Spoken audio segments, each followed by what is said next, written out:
Sa Masantol, Pampanga, maraming palayan at palaisdaan ang tuluyan ng pinalubog ng tubig.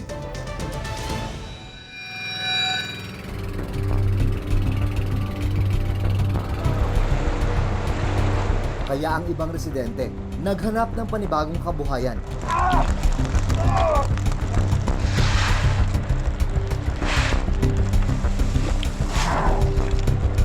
Araw-araw sinusuyod nila ang dagat para maghanap ng maliliit na shells na kung tawagin nila ay sulid. Shell na maliit sa mga itik, pagkain.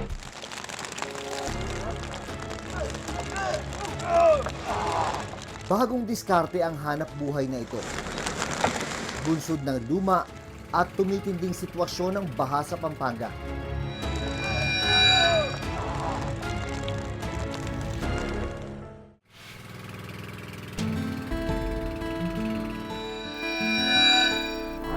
Dahil sa patuloy na pagtaas ng tubig sa bayan ng Masantol, ang ilang residente nag-iba na ng linya ng hanap buhay. Ang iba sa kanila napunta doon sa tinatawag na pagsusulib o yung pagkuha ng mga shell na ginagawa ng mga feeds para sa mga itik at isda.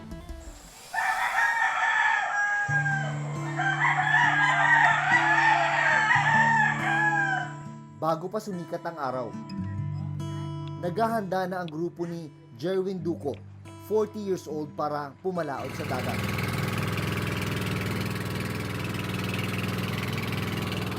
Ang pakay nila, maghanap ng sulid o maliliit na shells. Hindi pa man kami nakakarating sa pinagkukunan nila. Biglang bumuhos ang ulan. Pero tuloy sila sa biyahe. Yung trabaho po namin mabigat talaga. Araw, gabi po, lumalabas po kami. Tapos umulan pa. Wala na ibang trabaho, nilang inaasahan namin. Matapos ang nasa 30 minuto, narating na ni Jerwin ang bahagi ng dagat kung saan may mga sulid. Inihanda na nila ang lambat na gagamitin sa pagkuha. Ilang sandali pa, ibinaba na nila ito sa dagat. Nanguhuli namin ay mga pateros. Yung bakal lang na kwadrado.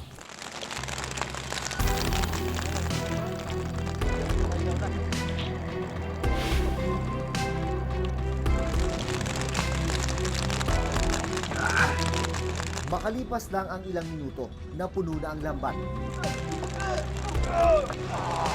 Sa bigat nito, kailangan ng 4 na tao para mabuhat ang mga sulid.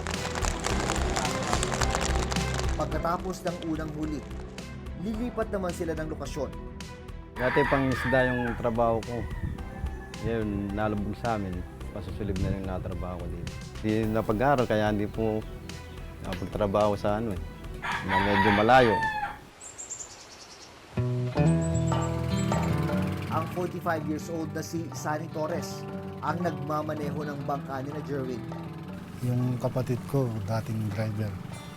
Tapos natutunan ko lang. Tinitignan ko, tapos kung paano yung pagkakambyo niya. Tsaka pag sa mga lobby. Tandang-tanda pa raw ni Sunny noong mga panahong may mga sakahan sa kanilang lugar. Dating araw, hindi sila kailangan bumili ng bigas. Pero ngayon, kapos na kapos sila sa pambili. Yung palayan, dati lahat ng ano na yan, dyan, palayan yan. Eh ngayon, hindi na pwede. Puro malaki na yung tubig, hindi ka na pwedeng ng palay. Dati hindi ka bibili ng bigas, ngayon bumibili ka na ng bigas. Makikigapas ka lang, may palay ka na. Hindi raw biro ang ginagawa nilang paglaot.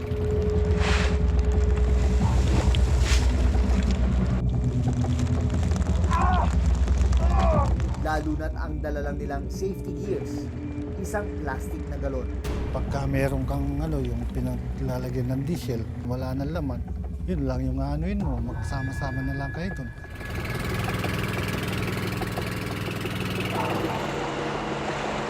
Delikado pagka malaki yung alon. Kung hindi ka marunong lumangoy, sigurado malulunod ka. Dati kasama sa pagbubuhat ng sulib si Sunny. Pero dahil humihina na ang katawan, kinailangan niya itong bitawan. Hindi rin muna nila iniinda ang gutom. Ang mahalaga, makaipon ng sapat na sulib. Minsan ka lang kumakain, ganyan. Pagka uwi mo ng bahay, doon ka palang kumakain.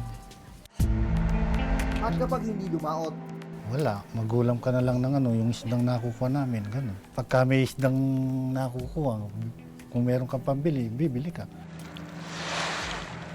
matapos ang halos 5 oras sa laot,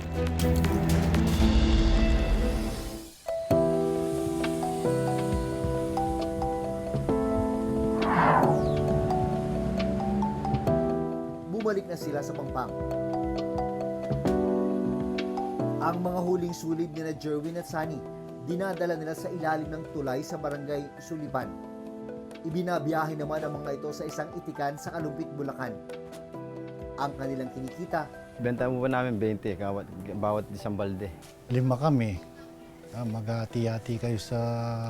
Tapos yung pang mayari ng bangka, hatiin mo din yun. Labas pa yung kurudo. Matitira sa amin, na lang, 6,000 na lang. Hati pa sa 2 yun. Yung nakukuha namin sulib, isang araw. 500 lang. 500 piso para sa 5 oras na hirap at pagod sa laot. Walang araw na hindi sila nagsusulib.